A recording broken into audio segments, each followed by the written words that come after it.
এখানে একটু গরম মশলার গুঁড়া দিয়ে দিলাম।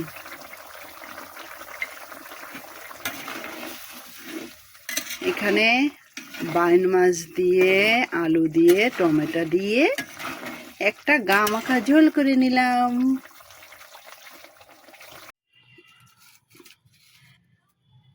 আজকে রান্নার আয়োজনে থাকছে এই যে বাইন মাছ, এই যে এখানেও আছে, কিছু বেশি না, অল্প কয়টা। এবার কাটা হয়ে যাচ্ছে, ধুয়ে রান্না করতে যাব। এখানে টমেটো আর পেঁয়াজ কেটে নিয়েছি, এখানে আলু কেটে নিয়েছি, আর এখানে বাইন মাছ। এটা কেটে সুন্দর করে ধুয়ে আনছি। এখন লেবু হলুদ এখন লবণ হলুদ মাখাবো, লেবু হলুদ মাখাবো বলছি। লবণ হলুদ মরিচের গুঁড়ো দিয়ে মাছটা মাখিয়ে নিলাম।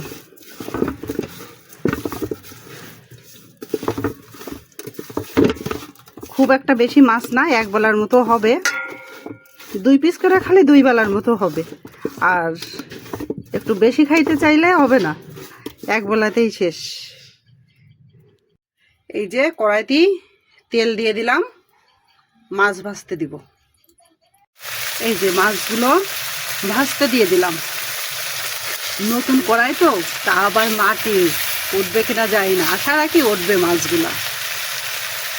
মাছগুলো ভাজা হয়ে গেছে, এবার নামিয়ে নেব। কড়াইতে একটু জিরে দিয়ে দিলাম। এবার কেটে রাখা আলুগুলো দিয়ে দিলাম।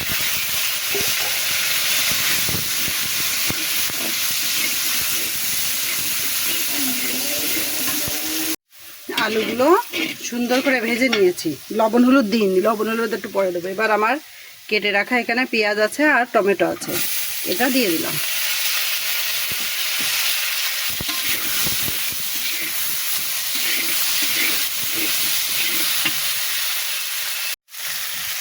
এখানে মরিচের গুঁড়া দিলাম।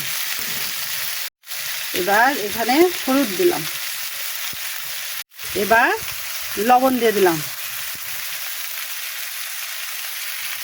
হাতের কাছে যখন কিছু না পাই, দুটোর লবণের পাত্র চামচটা কোথায় গেছে কে জানে।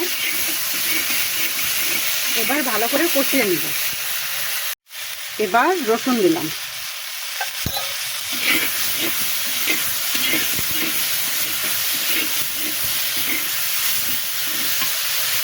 ভেজে রাখা মাছগুলো দিয়ে দিলাম।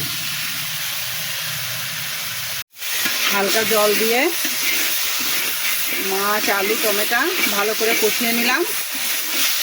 এবার পরিমাণ মতো জল অ্যাড করব।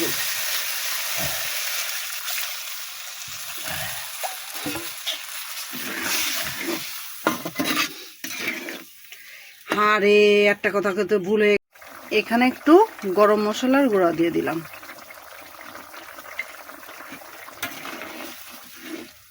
এখানে বাইন মাছ দিয়ে, আলু দিয়ে, টমেটো দিয়ে একটা গা মাখা ঝোল করে নিলাম।